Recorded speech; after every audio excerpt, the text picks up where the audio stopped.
Hi people, Daniel from Devil & Sons Guitars here, and welcome to my fourth video in the series I'm making for this year's Great Guitar Build Off. In this video I'm focusing on the construction of and painting of the neck.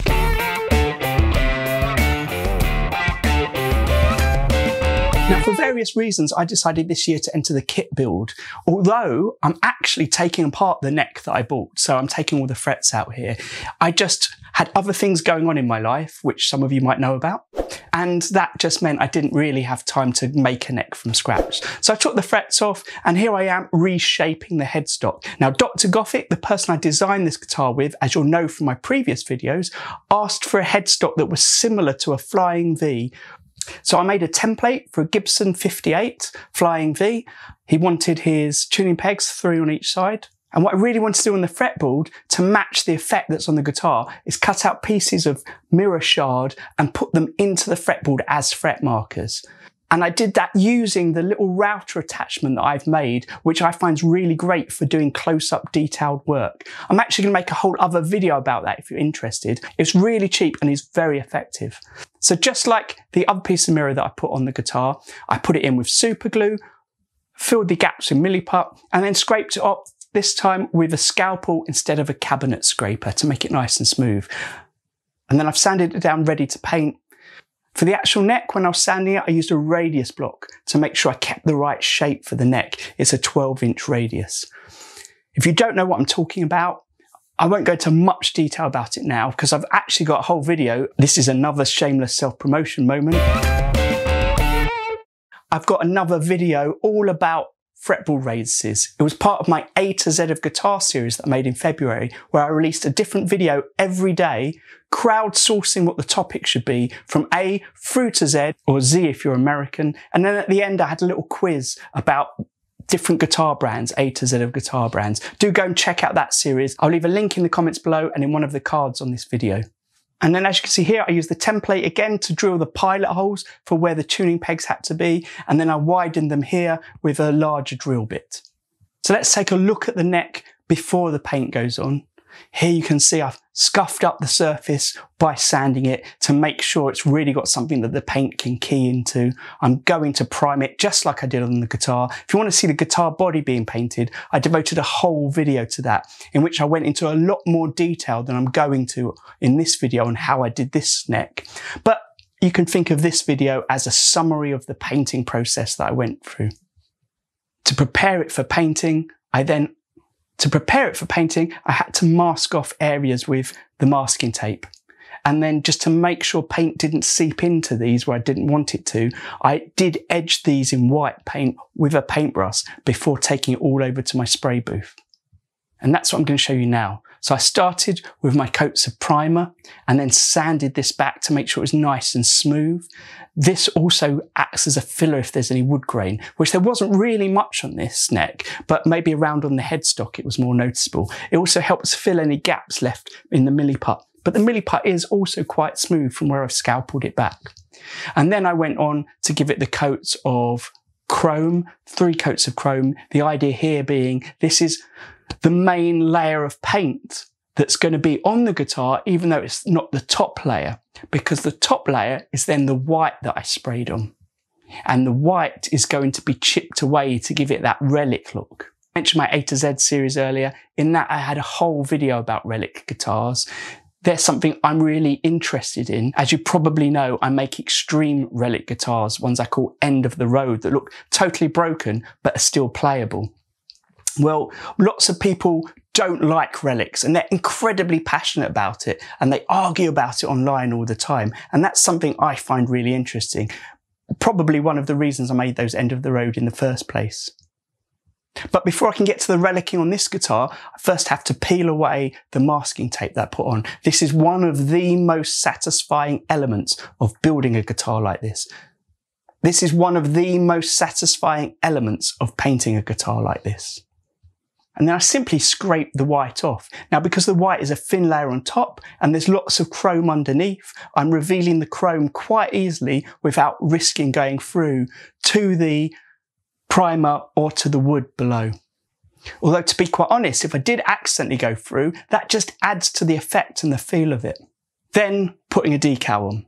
Now, I love using Waterslide decals. I also sometimes use ink stamps, and I use this laser line to help me exactly place it in the right place on the guitar. I like it to really be level. If it's slightly off, I think it's really noticeable, and it's one of the things that can really bug me with the guitar.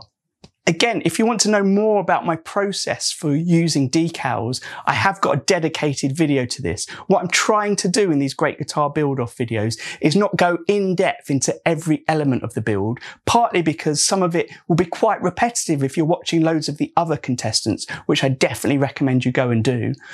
But also because I don't want these videos to be really long. I'm trying to keep them all around 10 minutes. Some are shorter, some are longer, but not by much. I'm going to have one video at the end where I summarize the entire process. And that really is my entry to the competition. So check out that. Don't forget to like and subscribe to this YouTube channel and hit the bell if you want to see when it's coming. But you can also follow me on Instagram, where I will be mentioning it all along. But once the decal's on there, it's time to add the varnish coat, the top coat. I'm using 2K Spray Max. It's one of my favorite things. And guess what? I've got a video about that as well. Yeah, like I said, I'm trying to keep this small, but I'm really plugging myself. One of the reasons I signed up for the Great Guitar Build-Off was to help build the community of people that I interact with online, and it's really working. I've got to say, the conversations I have with people on YouTube and on Instagram about guitar making and about the things that inspire us are some of the most interesting conversations I have with people. If it wasn't for YouTube, and if it wasn't for Instagram, I wouldn't really be making these videos, and I wouldn't really be making contact with people with the similar interest to me. Making guitars is quite lonely. I work on my own in my workshop, and I rarely see people as a process. So the online community is a godsend. And that's one of the great things about this build-off competition, the building of the community and the charity work that's going to come from it, working with people that want to make guitars but aren't in a situation where they can. So then I sand and buff the guitar to get the varnish. Then I sand and buff the finish to get it really gloss. I use Maguire's compound. It's fantastic. Next step's putting the frets back on. Quite a simple process. Clean out the frets with my fret cleaning saw because it's full of gunk at the moment. Then I hammer the frets in place. I've cut them to size previously. Not something I always do. Quite often I will put them on and then cut them afterwards. As with everything in these videos, I'm speeding it up as well. I don't want you to watch it all in real time. These videos would be so long. I had over 20 hours of footage, and some of that footage was time-lapse. So that would be half an hour condensed down into 30 seconds. But it's so fun to film. Once the frets are in, the next stage is to check the neck is totally level. I'm using my not straight edge with a light behind it here. Then I'm just going to edge off the frets to make sure they're nice and straight. Then using my leveling beam to level them all, checking with my fret rocker as I go along. I've also got a diamond file, small diamond file that I use for this process. It's great. It helps me focus on smaller areas. Then once I've done that, I use my crowning file. And once I've done that, I use my crowning file to crown the frets, making sure each one has a perfect curve to them. This can be a bit of a long, ongoing process, but it's quite enjoyable. Once that's done, I use a file to angle the edges at 45 degrees. Then at the bottom left here, you can see I'm going in with my fret dressing file to make sure they've got a nice curve on them. And the very last thing I do is polish every single fret. I start one end of the fretboard, work my way across with 4 different microfiber cloths, each one getting more and more fine in its grain. Basically, it's sandpaper on a cloth, and it is fantastic.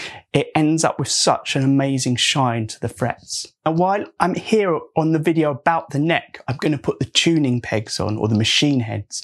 But my next video basically focuses on assembling the guitar, and that involves putting on most of the hardware. And some of the hardware on the neck, like the string trees, it's easier to put on once the strings are on, so I can line them up absolutely perfectly. So I'm not going to show them in this video, they'll be in the next video, which also includes putting in the electronics of the guitar and a sneak peek of the finished guitar.